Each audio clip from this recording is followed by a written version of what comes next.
Astrophotography unfortunately is notoriously expensive, but in this video we're going to be checking out an affordable option for getting into deep sky astrophotography. Thank you to SVBONY for sending me this telescope, more on them in a bit. Hopefully we have a little bit of a smoother evening with zero issues at all. In this video I'm going to be giving my honest opinion and whether I think it's worth it for you. My name's Ben and you're watching BBro Astro.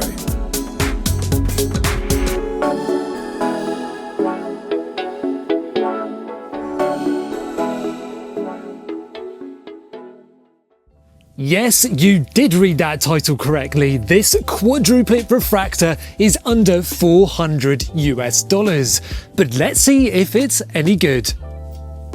Let's take a closer look at the features of the SVBONY SV503 70mm quadruplet refractor. This telescope has an aperture of 70mm with a focal ratio of f6.78. It has a 4-element design with one ED FPL51 element and one lanthanum element, which SVBONY says helps in, and I quote, significantly reducing chromatic aberration on a physical level. The common purple fringing seen in a traditional refractors is greatly minimized with the addition of ED glass. They go on to say it has a 100% flat field correction across a 32mm diameter field of view. This design perfectly covers an APS-C sensor, allowing for sharp and uniform images without worrying about vignetting or coma. But it's essentially a doublet with a built-in flattener. Has a 2.5-inch rack and pinion focuser with M54 female threads on the back once you unscrew the 2-inch compression adapter. This tiny little telescope only weighs 2.68 kilograms, and that includes accessories like the tube rings and dovetail. And this is an upgraded version over the original SV503. I'll have a link in the description below which goes over the differences. So I've just added the camera to the setup and I'm struggling with the declination balance. The issue is the Vixen plate is not very long, so you don't have very much adjustment room up and down. On a mount like the EQ6R, the saddle is weirdly shaped and it means you can't actually move it that far up and down. Another thing I did just quickly notice is there is no guide scope finder shoe in order to mount a guide scope. On a lot of telescopes they have a little bracket on the side which allows you to mount a guide or a finder scope. There isn't one on this telescope and there's no rail on top in order for you to mount one. So I'm going to have to work out how I'm going to do a guide setup, but I'm sure I can make that work fine. So what I'm going to do is I'm going to adjust the plate and see if I can move it in one direction further down the telescope tube, and I should be able to get better balance this way. Fingers crossed that works, and we'll come back to see if we can get some better balance. As I say, this is under $400 and it does have to be cost saving in some places, and I do understand that. So I've just moved the Vixen plate further down the tube so it sits more over the focuser, as the centre of balance is more around here. I've also added a finder shoe so I can mount a mini guide scope to the setup, which was easy enough as there are accessory screws that are already included, so you just need to get yourself a finder shoe. Here is the aforementioned M54 to 2-inch compression adapter. The screw threads are nice and smooth and things are machined nicely. I don't have any complaints here. The rings are totally fine. I would like to see the little screws that hold them closed a little bit bigger, but these are minor details. So after rotating the telescope in the rings, moving the rings about and the plate, adjusting the filter wheel in its rotation, I've managed to get the balance a lot better. You can achieve balance on this, it will take a bit of finessing, and it does depend on what other accessories you're using. If you use a one-shot color camera, it will be easier to balance this setup, but just if you're using a monochrome setup, do pay attention to the balance. So we're pretty much good to go for tonight. I'm going to adjust some settings in Nina and make sure I do have the correct drivers installed for this camera. The camera I'm going to be using with this setup is the TubeTech 585 monochrome camera. This is an amazing value camera and I will be reviewing that very shortly. But the monochrome camera should really help with the amount of light gathering with a small aperture telescope. I have dark skies, so I can also use a color camera no problem, but I love monochrome sensors. There is something I do just quickly want to say. I've had comments talking about that's not budget and telling me that I should use a different camera in order to test optics, like one with a bigger sensor. The reality is I'm using nearly all of my equipment in these videos. I don't have infinite access to telescopes and cameras, so I use what I can and I still try and make the best videos that I can make. You guys watching these videos helps make me a little bit of money, and I try and put that money back into this channel. But these things are really expensive and I can't just go and buy a full frame camera to test these optics with. So please be patient, I'm doing what I can with the equipment I have. Companies like NEWT and SVBONY help support the cause. They provide this to me on a loan so I can make these videos. This is not my equipment, I don't get to keep it, but it allows me to showcase this to you and help me further this channel. Thank you once again to everyone who's subscribed, and I really hope you're liking this video. So without further ado, let's get on to the capturing.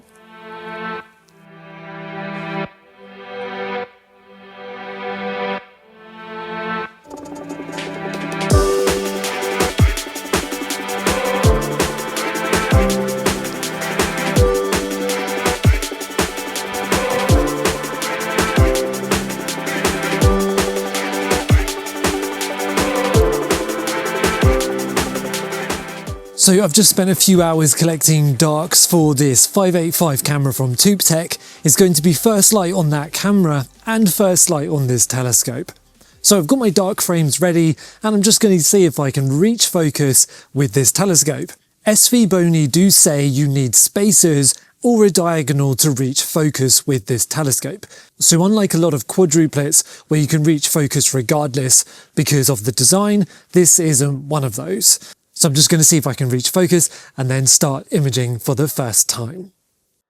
SVBONY also sent me the SV223 dielectric mirror diagonal, although I never got to use it annoyingly because the weather was just so bad after I finished capturing my images. This is a really nice diagonal, it has a compression ring and is built really nicely. I'm honestly so impressed with how far accessories and telescope parts have come in the last few years. Affordable good accessories just didn't exist 4 or 5 years ago, but SVBONY have really changed that and I'm really impressed. SVBONY kindly gifted this to me because my diagonal broke just before I received this telescope, so they sent me one to use. Once again, thank you so much to SVBONY for making this possible, and they've been amazing with communication through this whole process. So I'm just going to do some looped exposures in Nina and then I'll be able to see where the focus is at. So I'm going to do a 1 second loop. Okay, so nothing is actually appearing on my screen. Let's do a 5 second loop. Okay, so I can't see anything right now. I'm going to rack the focus out a bunch all the way to the max and then see what I can get. So 5 second loop exposure with the luminance filter in place with the NEWT 585 and the SVBONY 503 quadruplet refractor. I totally forgot to say why I ended up doing a 5 second loop exposure. The reason is because I had the setting wrong in Nina for the NEWT camera. I've sorted this and you'll find out in my NEWT review that you don't need 5 second exposures and it's nothing to do with the telescope. Oh, I can see it's more in focus. So I'm just going to move it back in and see if that works a bit. I've moved the focus all the way out as far as it goes and now I've moved it a little bit further in to see if it gets better focus. Well, we do. We've got much better focus now.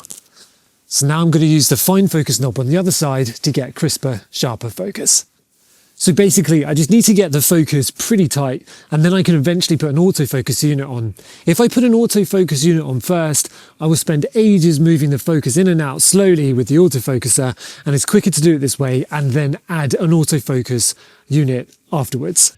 So begins that back and forward of trying to get focus with a new telescope. This can be a little tedious, but the time spent is always worth it to get the best images.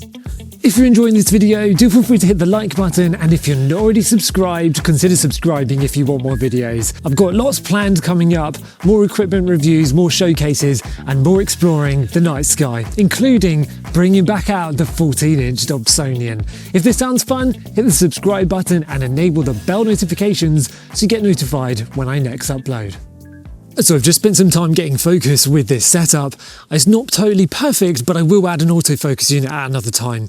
If I get too fed up tonight, I'll add it tonight, maybe at midnight or some crazy time. But it's always worth it to get nice crisp data and the best data we can with new equipment.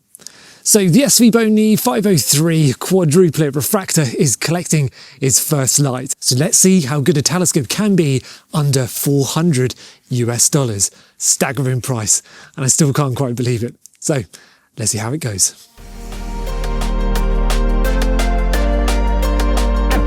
So within a few minutes, I've decided I'm going to install an autofocus unit because I just want that reliability throughout the night and I don't want to have issues throughout the night. So let's install the autofocus unit and get to it.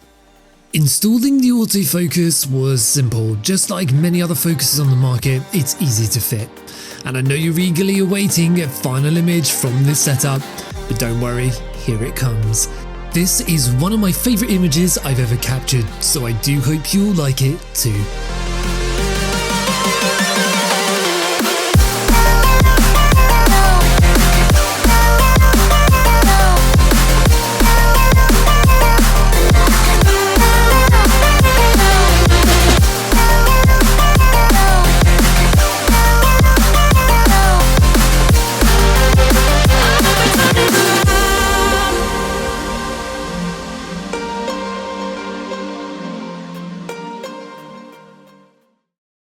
First light has been completed and it was generally really positive experience. The SVBONY 503 quadruplet performed really decent.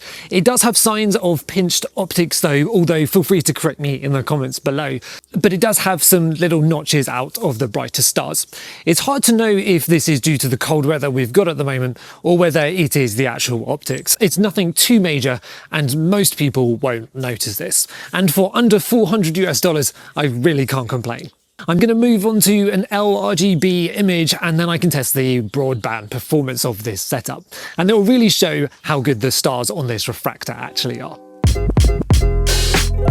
Getting ready for another imaging session tonight, I'm going to be capturing Messier 33. This will be a good test for the star quality as LRGB imaging is quite unforgiving. So I'm going to leave the telescope to do what it does best, capturing the night sky, and I'm going to go inside and get a little bit warmer. It's getting chilly. As the images started coming in, I did notice this little telescope was struggling a bit with focusing and getting nice data on the blue channel. Unfortunately, a characteristic of cheaper refracting telescopes is the blue channel will have bloated stars. This bloating can make processing more difficult, so if you're a beginner and you want to capture broadband targets like galaxies, just take this into account that you might have to spend a bit longer on processing to get the final image that you want. This is something hopefully we can control in the processing, and we can still produce an image that is nice to look at and one we are proud of. So here's Messier 33 captured on the SV503 telescope, and a few other narrowband images to demonstrate what this telescope is capable of.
As you can see, the SV503 70mm quadruplet refractor offers a decent image quality for the price. This telescope really is an amazing way to get started with deep sky astrophotography. There are better telescopes available, but better is really circumstantial. I could say, well, you could spend $500 more or pounds on a better telescope. But if you don't have those £500 or dollars, there is no point recommending those telescopes. We have to remember, we all have different situations. We don't all have thousands to spend on deep sky astrophotography or astronomy in general. And these options offer other people an opportunity to get involved. This may be the perfect telescope if the price fits you and the performance fits what you want. For narrowband imaging, this telescope works really decently. The image quality across the filters is good and oxygen is decently well controlled. For RGB though, the blue star blow is really quite severe. I'm not too surprised though, because ultimately, this is a very budget refractor. There's going to be trade-offs somewhere. And like a lot of doublet refractors, this characteristic is really common. So while this is a quadruplet, it performs quite similar to a doublet refractor, but that's not all bad. It still offers a way for people to get started with deep sky astrophotography. While using this telescope, I was using the TubeTech ATR585 monochrome, and I will have a future video on that in full coming up. So if that's something you're interested in, do hit the subscribe button because that video will be coming up quite soon. I've enjoyed using this SVBONY telescope. It's simple and the build quality is good. It doesn't have to be anything overbuilt for what it's meant for. It's meant to get people involved in astrophotography and astronomy, and that's what it does perfectly. Two improvements I would love to see SVBONY implement on future budget refractors. One is to include a finder or guide scope shoe. Super cheap, but it'd be really nice to include one because if you're getting involved in astrophotography at the beginning, you probably don't have one spare. And the other thing is to include a slightly longer Vixen plate. It allows to balance the setup a little bit better, and both are quite affordable accessories. As most people nowadays are battling light pollution, a lot of people are shooting narrowband, and this telescope does really good in narrowband images, as you can see. So if you're primarily shooting narrowband, this telescope potentially is really, really good for you. If you prefer broadband, then just be aware that you're going to have to work a bit more heavily on the processing to manage those stars. Just remember, if you're about to leave a comment saying there are better telescopes, I know, but don't get caught up in that. Better is, once again, completely down to the end user. SVBONY have a big selection of affordable telescopes and accessories at amazing prices. They have everything you need for an astronomy setup to get started, and if you're not sure what you need, they have complete bundles to make life easier. Eyepieces, power boxes, and I've bought one myself with my own money, so I do actually buy what I recommend, and a brand new off-axis guider and loads more. Check out the link below to SVBONY's website to see what takes your fancy. I do hope you've enjoyed this video and you have loved the images I've captured on this. There's going to be loads more space content in the future, but until then, my name's Ben, you've been watching SVBONY Astro, and remember to keep looking up.